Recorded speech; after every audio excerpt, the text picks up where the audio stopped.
Are you like me and you have a lot of things you'd like to do and just need the time to do them? Sometimes even the space.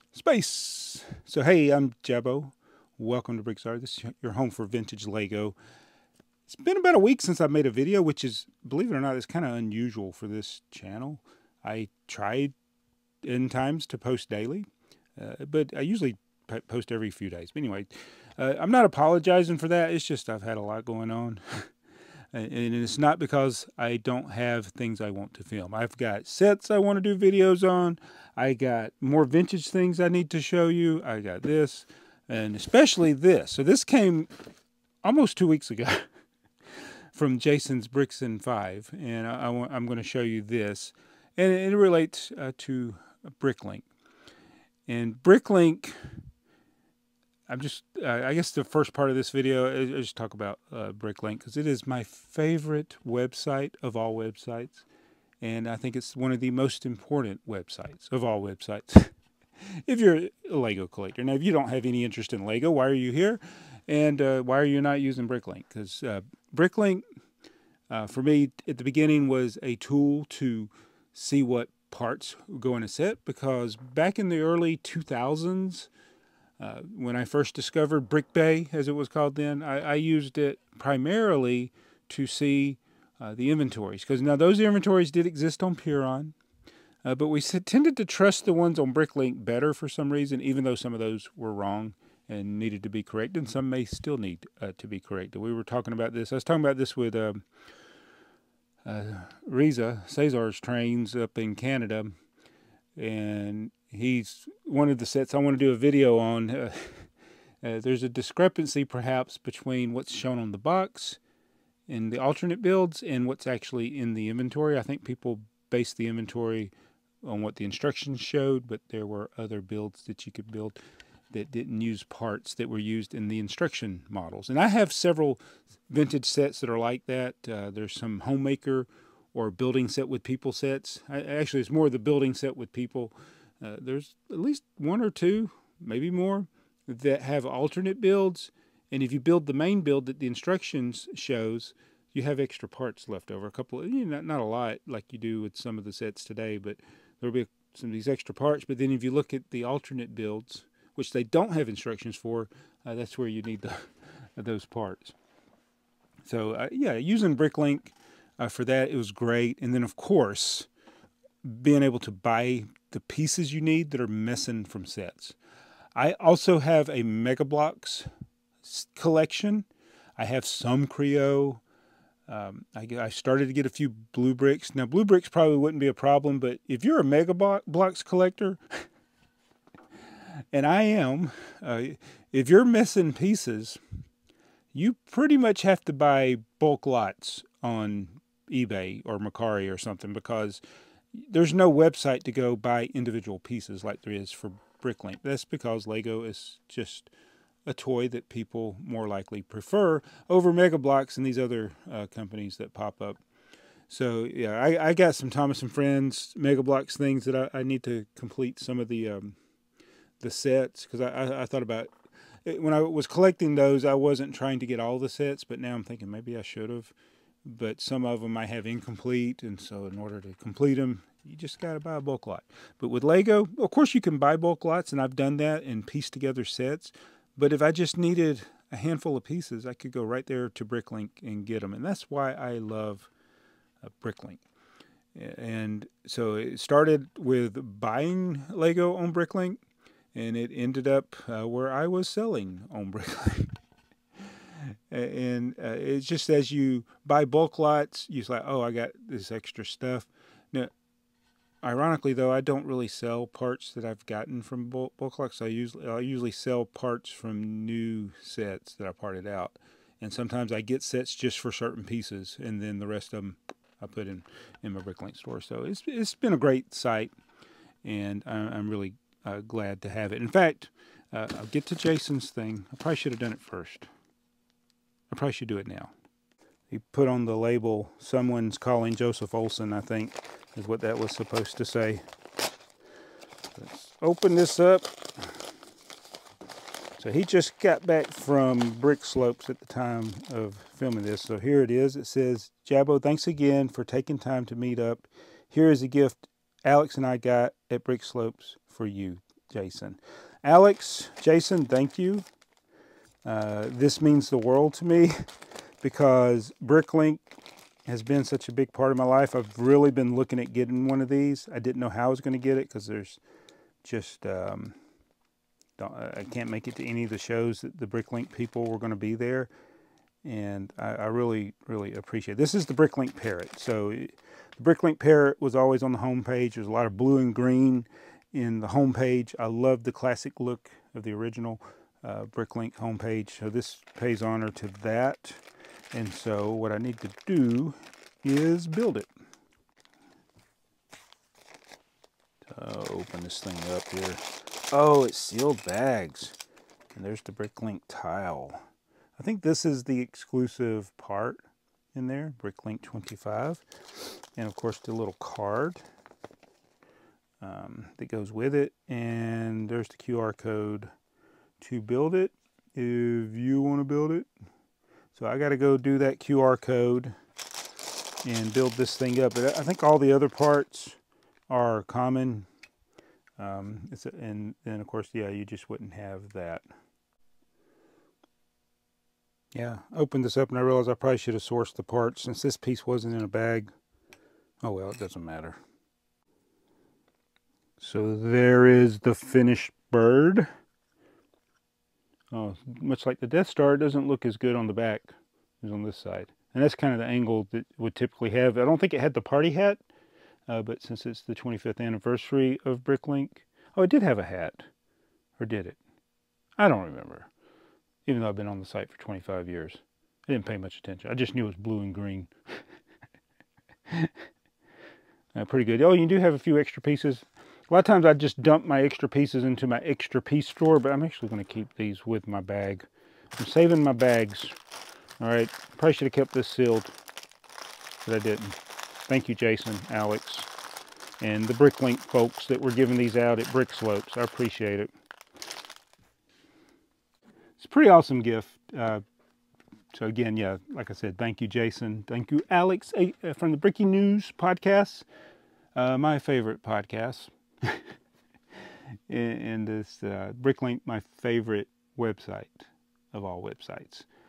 I don't know what I would do without BrickLink. You know, I've hit a part of my life here where it's been kind of hectic, and I'm trying to simplify. So we have been working harder to sell more stuff. But August was kind of slow month for selling, and at the time of me recording this, the store is actually closed. I'm taking a break, trying to get caught up on some other things. But yeah, I've enjoyed using the website to buy and to sell. And I've probably gone the longest I've gone in several years without buying anything from BrickLink. I have no hauls coming. I have nothing on order from any of the websites. There are things that I want to get. It doesn't mean there's not things I want to get. There are, of course, I always want to get tipper truck parts. And this is actually something I bought when I went up to New Jersey to visit my son. Why am I wearing my microphone here? I hope it... I think when I was doing the bird, I was doing the bird. Have you heard? Everybody's doing the bird, something like that. But this set I picked up at the store. Wow, that's unusual. I think it's New York. It's right there near the border of New Jersey and New York. And he had it there the last time I went, last year, and I think it was more, but this time he didn't have a price on it, and I asked him, he said 75. So I said I would, you know, show this set some love. Here's my inventory over here. So it had most of the box, I guess. It doesn't have like, it's not, the box isn't that great. And just sitting here looking at it, I think there's poop or something on it that literally could be, I don't know, it's green. Yeah, it could be poop. I don't know. It could be like a bird pooped on it.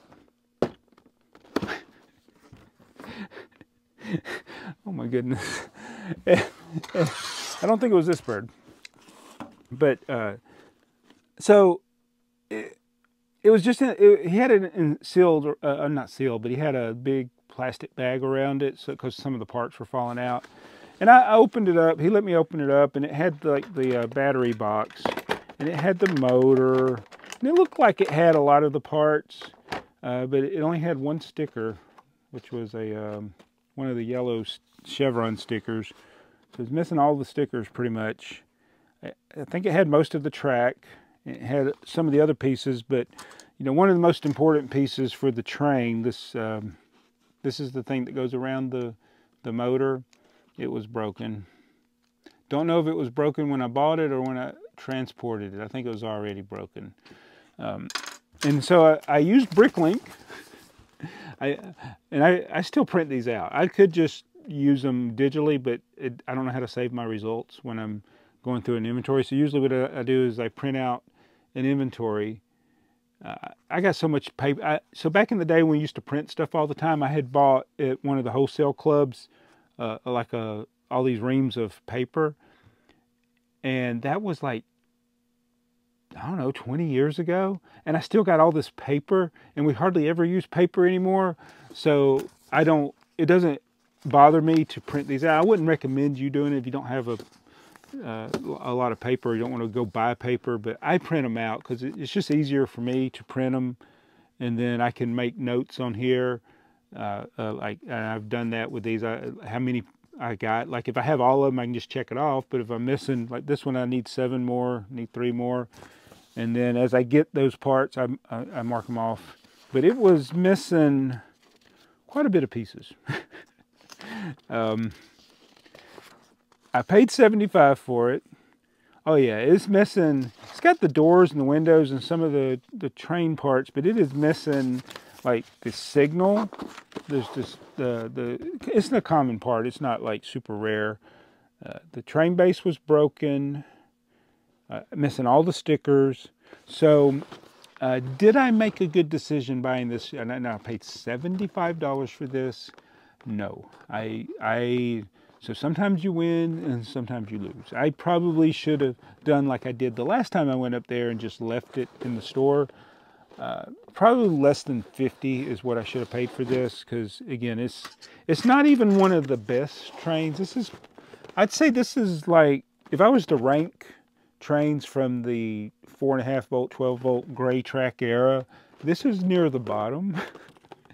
Because it's a battery train. For some reason, the battery trains don't get a lot of love. Now, there are some that I like that don't even have batteries. That are push trains. Any battery train, you could probably upgrade to one that runs off of the rails. But yeah, it's one of my least favorites. So I don't know, and I already have it.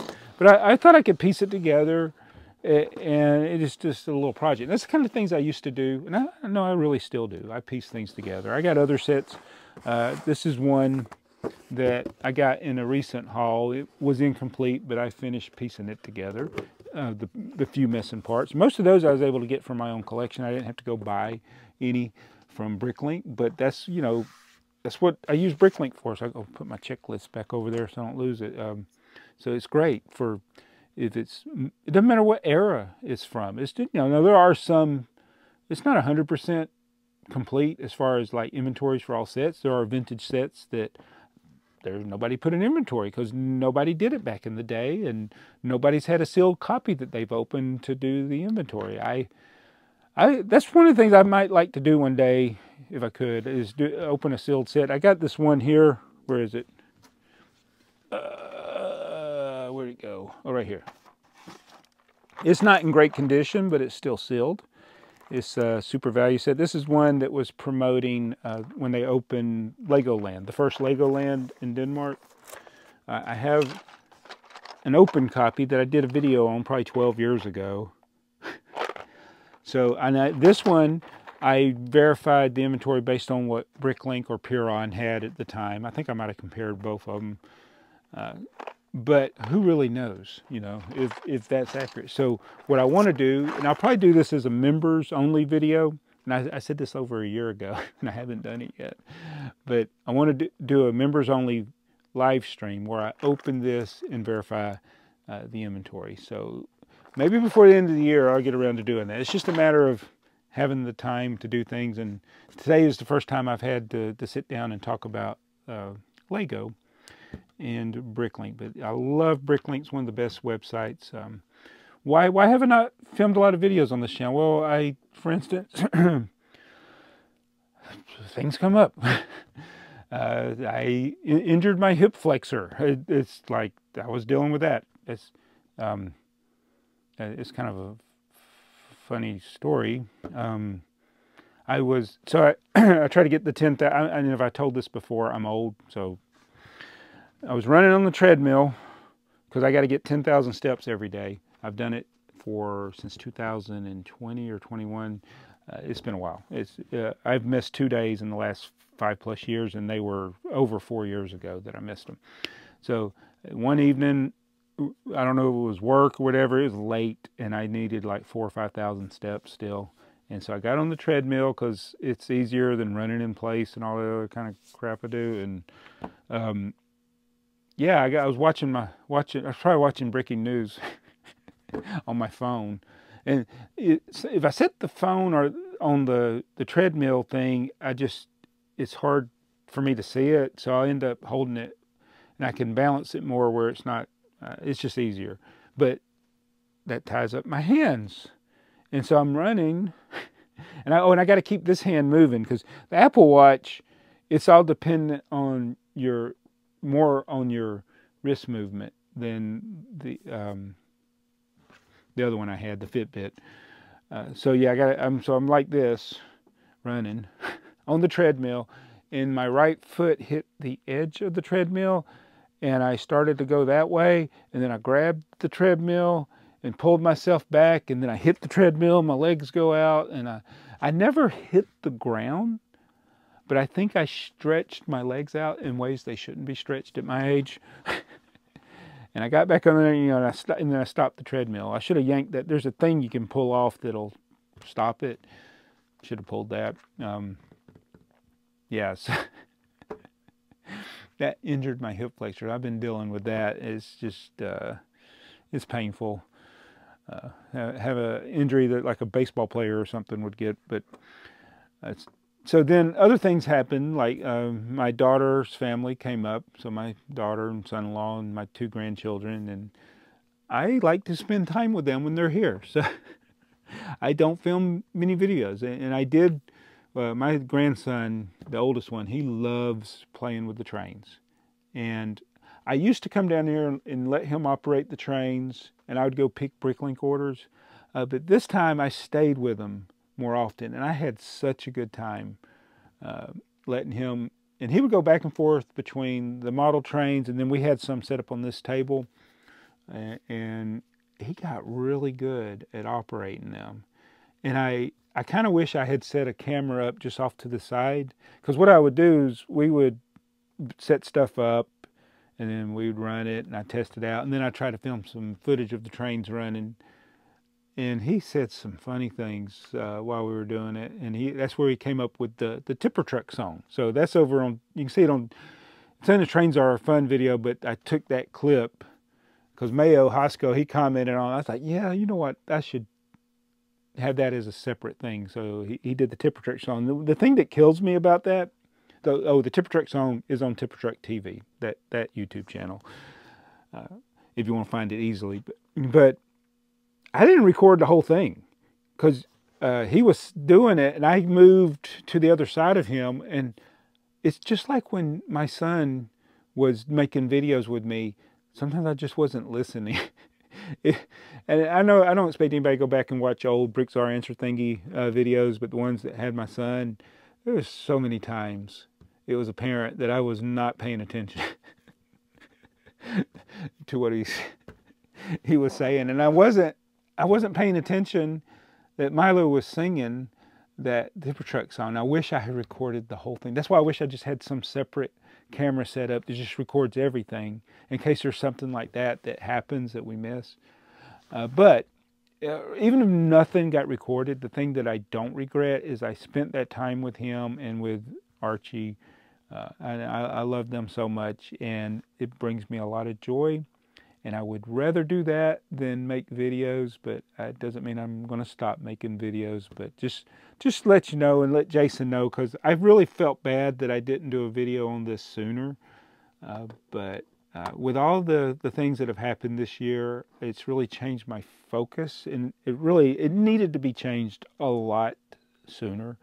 That the most important thing is are you recording? No, the most important thing is people, and spending time with those people. And I don't want to be one of those that sees everything through the camera. I want to experience it.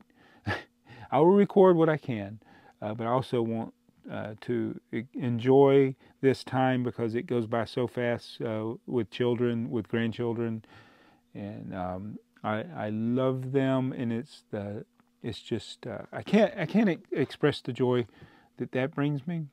But I still love talking about trains, Lego, slot cars, and I'm looking forward to doing things with slot cars with the kids as they get older, if I'm still around. So we got to make sure I stay healthy too. So that means I got to get rest, I got to eat right, I got to get exercise. So I'm starting to get over my hip flexor. I have this goal. I want to run again. Now I was never a runner, but I want to be. When I say run, it's not that I want to go on long runs. I mean, that would be great. I want to be able to run. Like if I had to run from here to the mailbox or something, I want to be able to do that.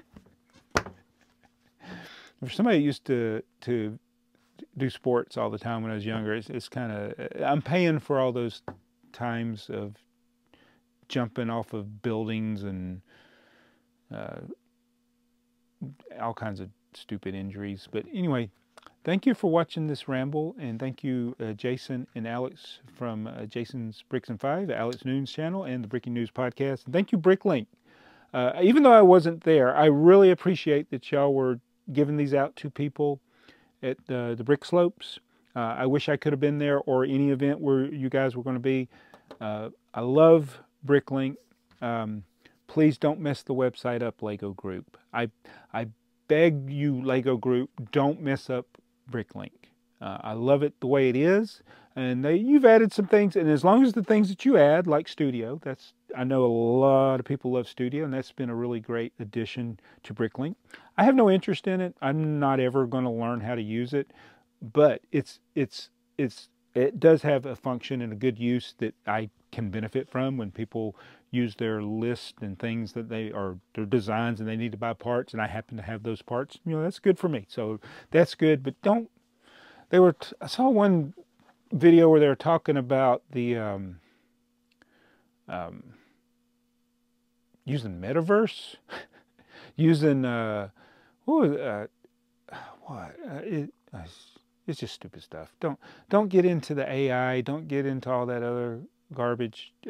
Augmented reality. You don't need a BrickLink. BrickLink is parts. It's Lego parts. Buying and selling Lego parts. People submitting their mock ideas, creating instructions for them so that people can buy the parts for them. I don't want leave the augmented reality stuff to video games. Lego, you need to stay far away from that stuff. And it's funny, I saw the post. Unfortunately, it was on BrickLink's channel, and I probably left some snarky remarks. But it's like nobody wants it. Nobody wants it. So don't do that. But keep the website 3% fees or less, and yeah, because it's been a great resource for all of us here in the Lego community. And thank you for that. Oh, and one last thing before I go. I had bought a Peppa Pig set because I thought Kel Christensen was on the back of it. Apparently somebody that looks like him. Could be somebody in the family. I don't know. So I did open that with my grandson Milo. And coincidentally, the reason I opened it is because it's not a coincidence, because we opened it because he had started watching Peppa Pig. And I never watched Peppa Pig, and you can leave now if you don't want to hear me. All I'll say is it doesn't suck. It's like there's so much garbage content for children out there, and YouTube is full of it. It's full, and you know, people might say, "Well, your content's garbage." Well, it's not. My content's not made for children. Some of the stuff that's for children is just not. It's brain rot. It's not good. And but you know, and I love SpongeBob as an adult. I didn't discover it till I was in my 30s. It wasn't invented till I was in my 30s. What am I talking about? How could I discover it? It wasn't even around. But I love SpongeBob. But I can understand, especially in the last 15 years of it, parents don't want their kids to watch SpongeBob or something. But I love SpongeBob. But I don't think it was necessarily for small kids. But Peppa Pig, and it's probably up there with Bluey. And I still haven't watched Bluey. But Peppa Pig, man, that is a good show. I actually enjoyed watching it. And yes, I did the thing that I do when I watch anything. I overanalyzed it and criticized it. And I should end the video like the end of a Peppa Pig episode, but I can't lay down on my back right now because I might not be able to get back up. Someone's calling, Joseph Olson. Don't answer it, Joseph Olson. Someone's calling, Joseph Olson. Don't answer it, Joseph Olson. Someone's calling, Joseph Olson. Don't answer it, Joseph Olson.